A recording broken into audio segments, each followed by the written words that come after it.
നമസ്കാരം കൂട്ടുകാരെ, ദീപ്തിസ് ലിറ്റിൽ വേൾഡിൻ്റെ പുതിയൊരു വീഡിയോയിലേക്ക് എല്ലാവർക്കും സ്വാഗതം. ഇന്ന് പുട്ടിനും അപ്പത്തിനും ഒക്കെ ഒപ്പം ചേർത്ത് കഴിക്കാവുന്ന ചെറുപയർ കറിയുടെ റെസിപ്പിയുമായിട്ടാണ് ഞാൻ വന്നിരിക്കുന്നത്.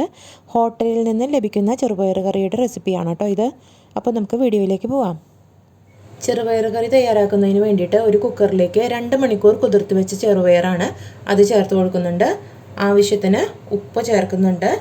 2 ചെറിയ ഉള്ളിയെ ഒന്ന് നടുകെ പിളർന്നതാണ് അത് ചേർത്ത് കൊടുക്കുന്നുണ്ട്. അതുപോലെ തന്നെ 2 പച്ചമുളക് നടുകെ പിളർന്നത് അത് ചേർത്ത് കൊടുക്കുന്നുണ്ട്. ഒരല്പം മഞ്ഞൾപ്പൊടി, ഒരു 1/4 ടേബിൾ സ്പൂണോളം മഞ്ഞൾപ്പൊടി ചേർത്ത് കൊടുക്കുന്നുണ്ട്. ആവശ്യത്തിന് വെള്ളം ചേർത്ത് കൊടുത്തിട്ട് നമുക്കിതൊന്ന് വേവിച്ചെടുക്കണം. വെള്ളം ചേർക്കുമ്പോൾ എപ്പോഴും ശ്രദ്ധിക്കേണ്ടത് ചെറുപയറിന് മുകളിൽ വെള്ളം നിൽക്കുന്ന രീതിയിൽ വേണം ചെറുപയറിൽ വെള്ളം ഒഴിച്ചു കൊടുക്കേണ്ടത്. ഇനി ഇതിൽ ഹൈ ഫ്ലെയിമിൽ 1 വിസിലും മീഡിയം ഫ്ലെയിമിൽ 1 വിസിലും, അങ്ങനെ 2 വിസിൽ വരുമ്പോൾ നമുക്കിത് ഓഫ് ചെയ്യാം. ചെറുപയർ കറിക്ക് ആവശ്യമായ അരപ്പ് തയ്യാറാക്കുന്നതിന് വേണ്ടിയിട്ട് ഒരു മിക്സിയുടെ ജാറിലേക്ക് കുറച്ച് തേങ്ങ ചേർത്ത് കൊടുക്കുന്നുണ്ട്.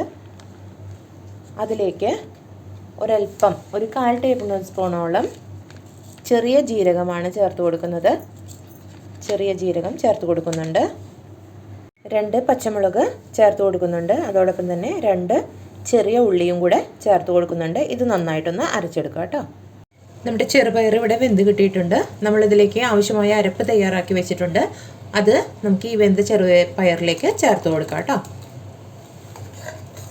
എന്നിട്ട് ഇതൊന്ന് ഇളക്കി കൊടുക്കണം. ഈ ചെറുപയറുമായിട്ട് ഈ നാളികേരം അരച്ചത് നന്നായിട്ടൊന്ന് മിക്സ് ചെയ്ത് കിട്ടണം. ഇതിലേക്ക് കുറച്ച് വേപ്പില ചേർത്ത് കൊടുക്കുന്നുണ്ട്. ഇതൊന്ന് തിള വന്ന് തുടങ്ങിയിട്ടുണ്ട്. ഈ സമയത്ത് നമുക്ക് ഗ്യാസ് ഓഫ് ചെയ്യാം. ഇതിൽ ഉപ്പ് ഒക്കെ ഒന്ന് നോക്കാം കേട്ടോ. നമുക്ക് ഇതിൽ പാകത്തിന് ഉപ്പും എരിവും എല്ലാം ആയിട്ടുണ്ട്. ഇനി നമുക്കിതിലേക്ക് താളിപ്പ് തയ്യാറാക്കി ഒഴിക്കാം. ഇത് ചെറുപയറിലേക്ക് താളിപ്പ് തയ്യാറാക്കുന്നതിന് വേണ്ടിയിട്ട് ഒരു പാത്രം ഞാൻ അടുപ്പത്തേക്ക് വെച്ച് കൊടുത്തിട്ടുണ്ട്. അതിലേക്ക് ആവശ്യത്തിന് വെളിച്ചെണ്ണ ഒഴിച്ചു കൊടുക്കുന്നുണ്ട്. ഈ വെളിച്ചെണ്ണ ഒന്ന് ചൂടായി വരുന്ന സമയത്ത് നമുക്കിതിലേക്ക് കടുക് ചേർത്ത് കൊടുക്കാം. വെളിച്ചെണ്ണ ചൂടായി വന്നിട്ടുണ്ട്. കടുക് ചേർക്കുന്നുണ്ട് കേട്ടോ.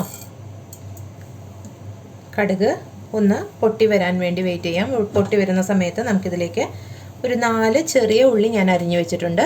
അതും കുറച്ച് വേപ്പിലയും കൂടി ചേർത്ത് കൊടുക്കാം. കടുക് പൊട്ടി വരുന്ന സമയത്ത് ചെറിയ ഉള്ളിയും വേപ്പിലയുമാണ് ചേർത്ത് കൊടുക്കുന്നുണ്ട്.